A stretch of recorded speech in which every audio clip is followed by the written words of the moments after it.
The world of Velar was quiet. Soft winds moved through the tall crystal trees, and the city shone with gentle light. The Velar people had lived in peace for centuries, trading knowledge and art with neighboring worlds. But this calm was fragile. Far away, in the dark of space, a raider fleet known as the Scar moved toward Velar, carrying destruction with them. Tavan, a tall Velar leader with silver hair and deep eyes, stood on the balcony of the council hall. Beside him was Lyra, a young and bright strategist, her mind sharp like the edges of Velar crystals. Together they watched the sky grow dark with the approaching enemy. "They are close," Tovin said quietly, his voice heavy. "Our weapons will not hold against them." "We need help, Lyra. We cannot face this alone." Lyra nodded. "We will send a message. If there is any civilization that can help us, it will come. We must try." The council hall hummed with tension as the Velar leaders prepared the message. They used the most advanced communications device they had, a crystal network that could send signals across the galaxy. The message was simple but desperate. It told of the Scar's arrival, their weapons, their cruelty, and the immediate need for help. Days passed. The Velar waited. No message returned. No friendly fleets arrived. The great civilizations of the galaxy had heard the Velar plea, but most ignored it. They considered Velar weak and insignificant, a world with few resources and little power. It was not worth their attention. In the council hall, Tovin rubbed his temples. "Why does no one answer? We are not asking for gifts. We are asking for life." Lyra placed her hand on his shoulder. "We cannot control others, Tovin. We can only hope. If no one comes, we will have to survive on our own, even if it costs us everything." Just as despair began to settle, a strange signal appeared on the crystal network. It was different from the usual galactic signals. It was small, simple, and human in nature. The Velar had never heard of humans before. The signal introduced a name, Adam Cole. He said that his people had received the call for help and were sending aid immediately. The council members whispered among themselves. Humans? Who were they? Some had heard rumors of humans, tales of a dangerous species from a distant blue planet. They were called Deathworlders, people who survived harsh conditions, extreme gravity, and deadly environments. Many galactic civilizations avoided them, fearing their strength and unpredictability. Tovin frowned. "They call themselves humans. They are not part of the Galactic Council. They are unknown to us. We do not know their intentions." "This could be a trap." Lyra shook her head. "Perhaps. Or perhaps they are the help we have prayed for. We have no choice but to wait and see." Preparations began immediately. The Velar strengthened their city defenses. But the truth was clear: they could not survive a full Scar attack alone. Every weapon, every wall, every shield was likely to fail against the raiders. Weeks later, the human fleet arrived. Ships unlike anything the Velar had seen before moved gracefully through space. They were rugged, practical, and brimming with energy. Leading the fleet was Captain Laura King, a woman known for her calm mind and strong leadership. She had heard the message from Adam Cole and personally chose to command the rescue mission. As the fleet entered orbit, Lyra felt a mixture of fear and awe. The humans moved with confidence. Their ships were not the largest or the most technologically advanced, but they seemed alive with purpose. Their movements were precise, disciplined, yet free of hesitation. Tovin greeted the humans formally. "I am Tovin of Velar. You are welcome here, though we do not understand why you come. Our world is not rich, our people are few, and our danger is great." Laura smiled. "We help because it is right. We know what it feels like to face impossible odds alone. We cannot ignore that feeling in others." Tovin was silent. Her words were strange. No one in the galaxy helped others for reasons like this. They helped for trade, for power, or for alliances. These humans spoke differently. The humans began their work immediately. Sergeant Jack Turner and Corporal Megan Lane led the Marines who would land on the surface. They moved fast, helping Velar citizens prepare for evacuation, carrying supplies, and setting up temporary shelters. The Velar had never seen such efficiency. The humans did not panic. They did not complain. They simply worked. Lyra observed closely. She noticed how humans endured the rough gravity, how their muscles move with strength and control, how they face the threat of Scar scouts without fear. It was unlike anything she had seen. Their bodies seemed ordinary at first, but they held a quiet power that made her feel small. Adam Cole himself arrived on the planet shortly after. He walked among the Velar citizens, offering calm words, organizing groups, and ensuring the humans and Velar worked together smoothly. His presence reassured the council. Maybe these humans were truly here to help, not to conquer or experiment. "We have seen the Scar fleet," Jack Turner said to Lyra. "They are coming back with full strength. We have limited time to prepare your people and protect the city." Lyra nodded. She felt a strange hope stirring within her chest. Perhaps these Death Worlders could survive the impossible. Perhaps they could do what no one else would. The humans taught the Velar simple but effective defense strategies. They showed them how to build basic barricades, how to move safely in groups, and how to communicate under attack. The Velar listened carefully, following every instruction as the sun set. The sky glowed with the light of approaching Scar ships. Dark silhouettes moved closer, their weapons ready. The Velar citizens huddled in the shelters humans had prepared, hearts pounding with fear. Tovin looked at Laura King. "Your people are strong, but even you cannot fight all of them. The Scar are relentless." Laura's eyes were calm. "Strength is not only in numbers or weapons. It is in the will to protect. We will hold them back, and we will save as many as we can." Lyra felt a chill. The humans' confidence was not arrogance. It was certainty. They would not falter, no matter the danger. And for the first time in weeks, Lyra felt hope as night fell. The first flashes of Scar fire appeared on the horizon. Alarms rang through the city. The Velar ran to their shelters, clutching each other and praying silently. Human Marines took their positions. Jack Turner and Megan Lane led patrols through the streets. They checked barricades, ensured civilians were safe, and prepared for the first Scar strike. Adam Cole and Laura King coordinated with Lyra and Tovin, giving instructions, calculating risk, and predicting enemy movements. Every action was precise, every decision made to save lives rather than to win glory. In the sky above, the human ships took positions to intercept Scar fighters. The fleet moved like a single organism, each ship responding to the others without hesitation. Tovin watched and whispered, "They are different. Nothing like the stories. These humans. They may be our only hope." Lyra nodded. She could not take her eyes off the humans. There was a strange courage in them, a quiet power that did not need recognition or reward. They fought because it was right, because it was necessary, because they could not stand aside while others suffered. The night grew darker. The first battle was about to begin. The Velar would watch, hiding in their shelters, hoping that these Death Worlders could survive what even their own people feared.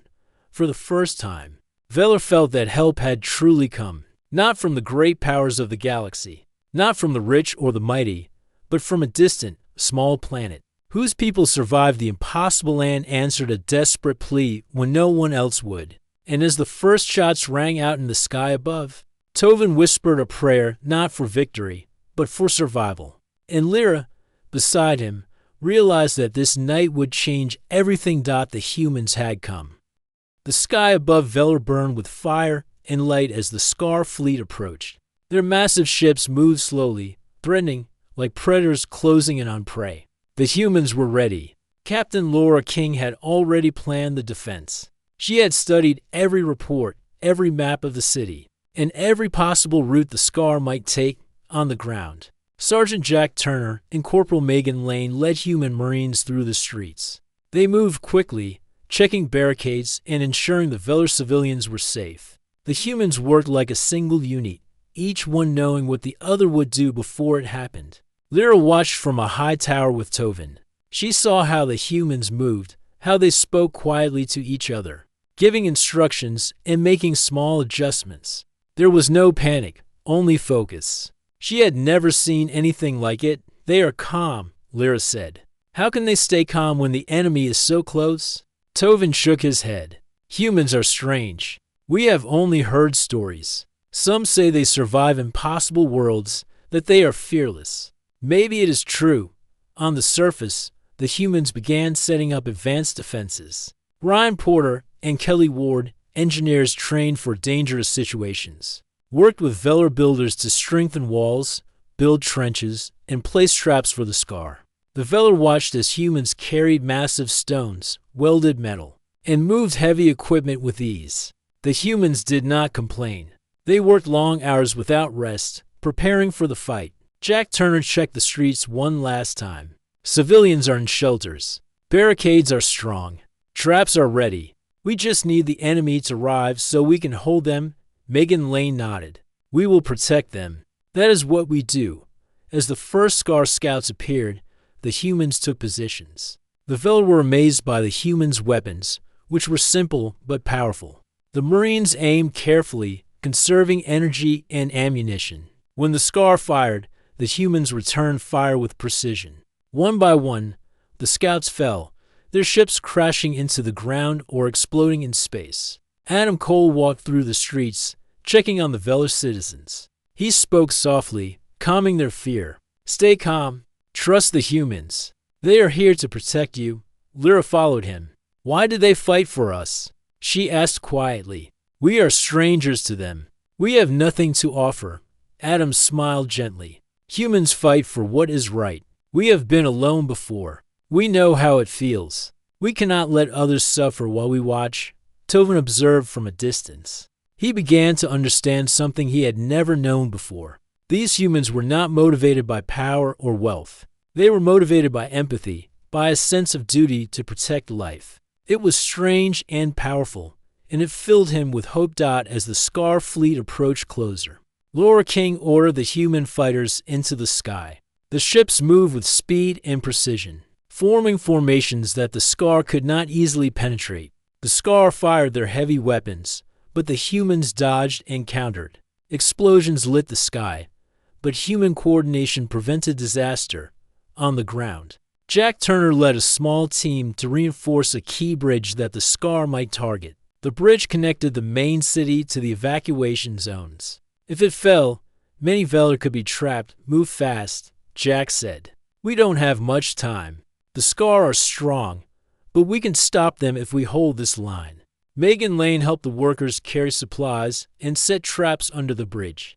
The Velar joined, inspired by the humans' courage. Even the oldest citizens worked quietly, moving stones or helping children to save positions. Suddenly, a Scar strike team landed nearby. They were heavily armed and aggressive. The Velar froze in fear, but the humans acted immediately. Jack Turner and Megan Lane led the defense. They did not wait for orders. They fought calmly, covering each other, using tactics the Velar could not understand. The battle was short but intense. The Scar were pushed back, suffering losses they had not expected. The humans did not celebrate. They checked on the Velar civilians, repaired barricades, and prepared for the next attack. Lyra approached Laura King. How can you fight so well? Your people are strong, but even so, the Scar are terrifying. Laura looked at her calmly. We have faced worse.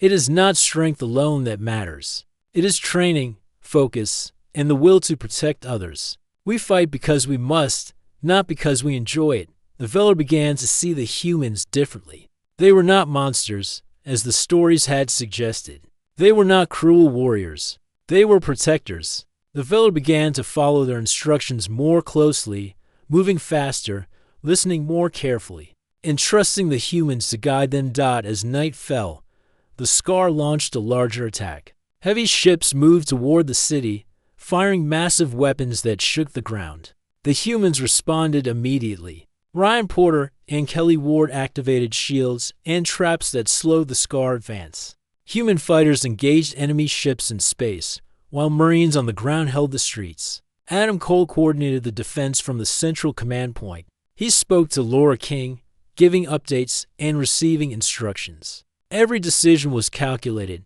every move designed to save as many lives as possible. The Velar could only watch in awe.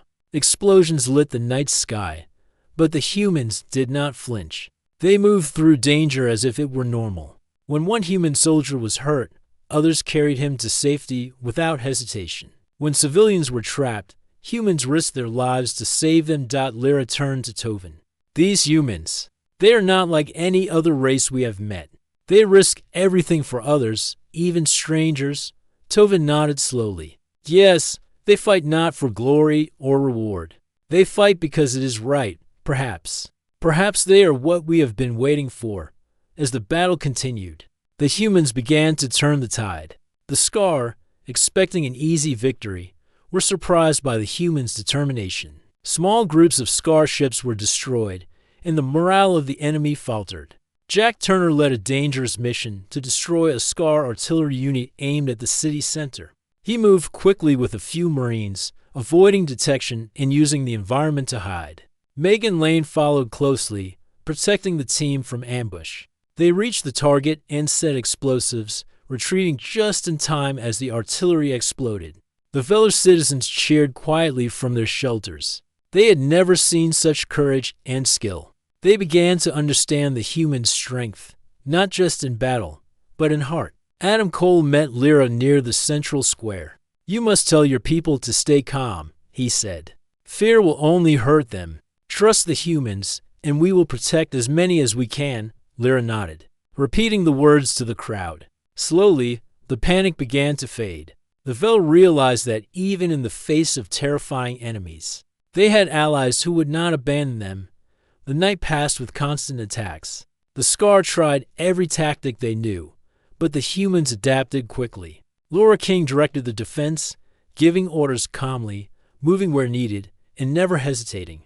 Her leadership inspired both humans and Veller alike. By dawn, the first wave of Scar ships retreated.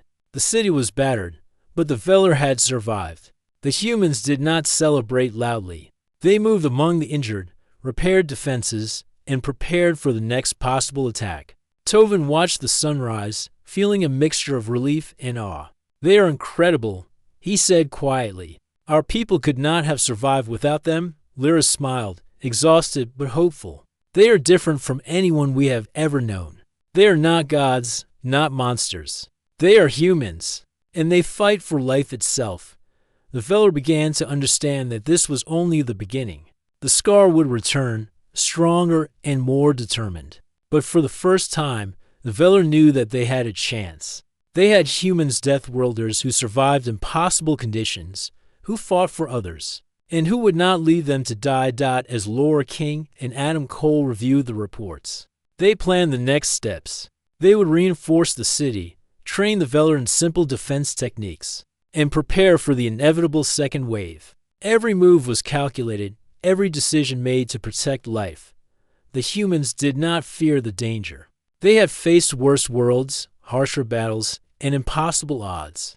To them, Veller was just another challenge. But to the Veller, it was a miracle. These small, rugged people from a distant world had come when no one else would, bringing hope to a civilization on the brink of destruction.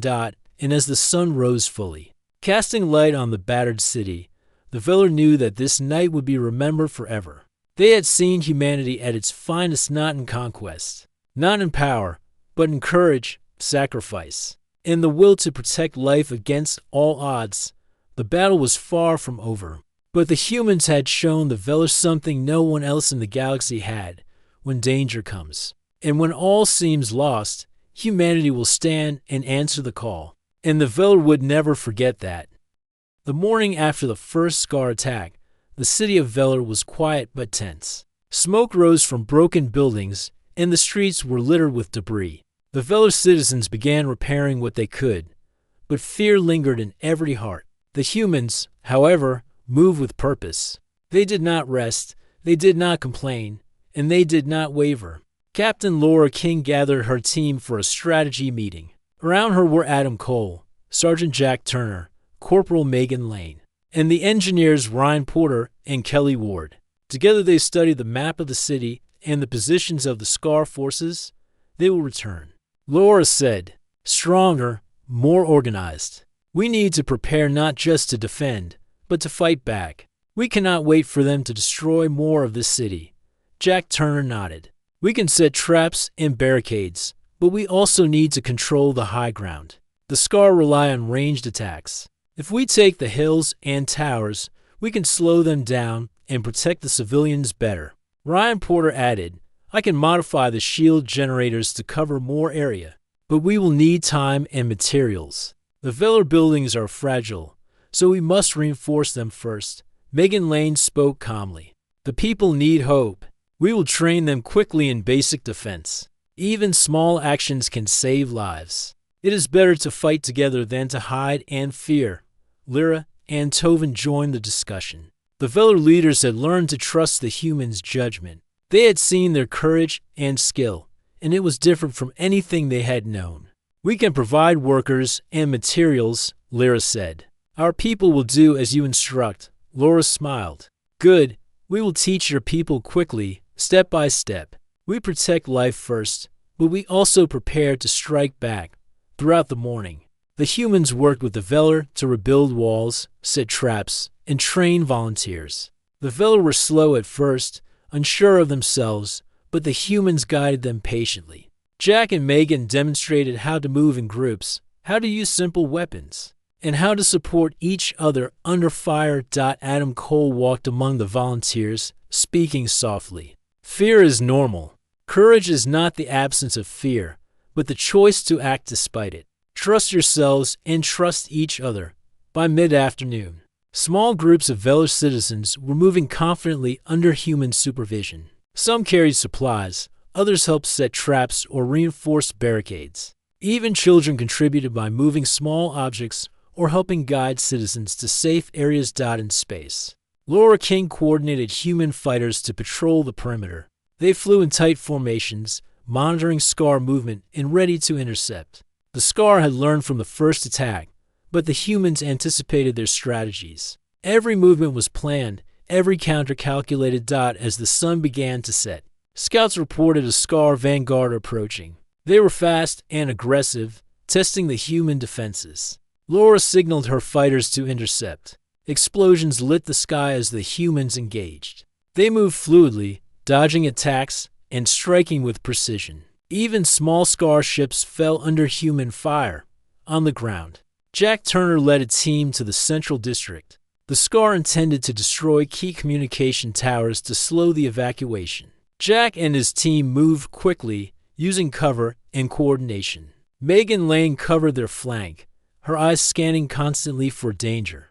They encountered a group of Scar soldiers attempting to sabotage a tower. The humans did not hesitate.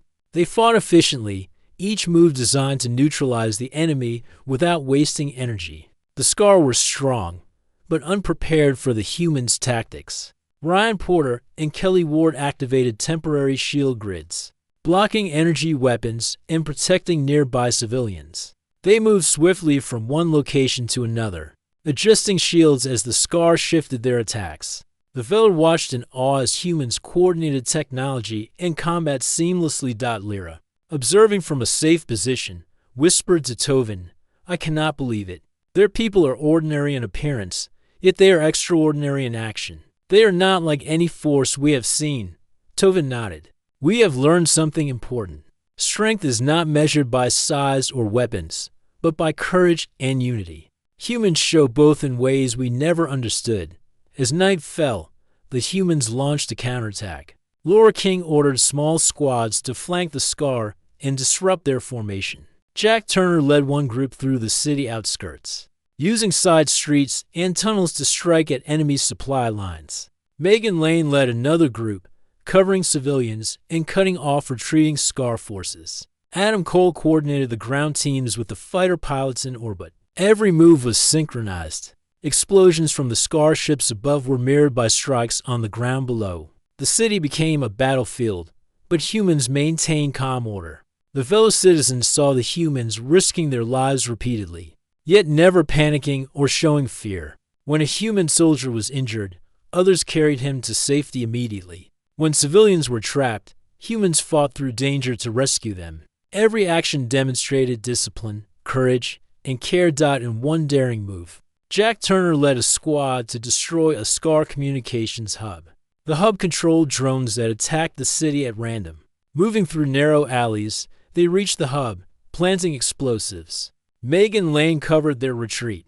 The explosion destroyed the hub, disabling many drones and giving the humans and Velar a critical advantage. Lyra ran to the site after the battle. She saw Jack and Megan helping a wounded Velar worker. She felt a deep respect for these humans. Their courage was not just in fighting, but in protecting others. It was a kind of strength she had never witnessed before. Adam Cole met with Laura King to assess the situation. "They are stronger than expected," he said. "But the Scar will regroup.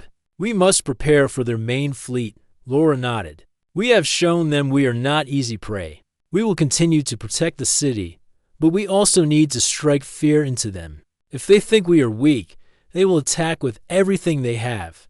Over the next hours, the humans reinforced positions, repaired shields, and trained more Velar volunteers. Every citizen learned something new. Every street became a line of defense. The humans were relentless, working through exhaustion without complaint. Lyra observed a small group of children moving supplies under human guidance. She realized that humans inspired confidence even in the youngest. The Velar were learning to act, to help, and to face danger. It was a lesson in courage, one the humans taught simply by example. As midnight approached, scouts reported the approach of the Scar main fleet. Larger ships, more firepower, and more soldiers than before. Laura King studied the reports. She knew the upcoming battle would be difficult, but she was confident. Humans have faced impossible odds before. They would survive, and they would protect Velar. Jack Turner gathered his team. "This is it," he said quietly. "We fight for them, and we fight together. Every life we save matters. Stay focused, stay calm, and do your job." Megan Lane nodded. "We do not fight for glory. We fight to protect life. Remember that, and nothing will stop us."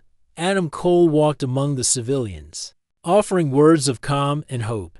"Do not fear. Trust the humans. They are here to protect you. Help each other and follow instructions. We can survive this together."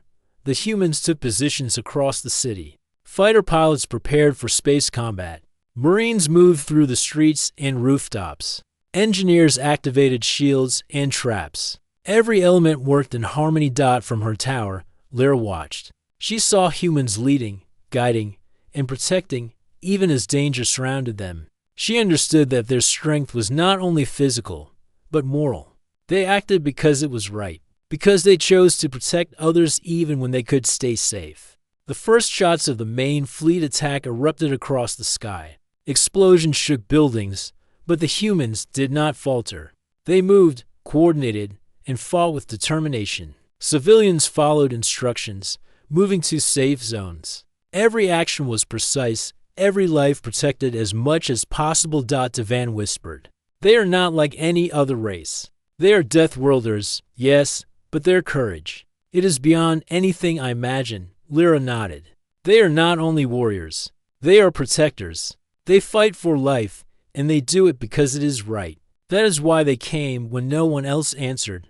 The battle raged through the night. The humans held every position, saved countless lives, and slowly began to turn the tide. The Scar were surprised. They expected to overwhelm a weak world, but instead they faced disciplined, courageous humans who refused to give ground. As the first light of dawn touched the city, the Velar saw something new. Their homes were battered, but they had survived. Their people were alive, and the humans were still standing, calm, ready, and unbroken. Lyra looked at Tovin. "We have hope now. They have shown us that survival is possible, even against impossible odds." Tovin nodded. "Yes, and they are only beginning. We will learn from them, and together we can face the Scar again." The humans had proven themselves. They had not come for wealth, power, or recognition. They had come because it was right. They had come when no one else would. And for the Velar, that simple truth was more powerful than any weapon. And as the sun rose, Laura King surveyed the city. She knew the fight was far from over, but she also knew this: humanity would not fail. They would protect Velar, they would fight, and they would answer every call, no matter the danger. The Velar had seen the full strength of humanity.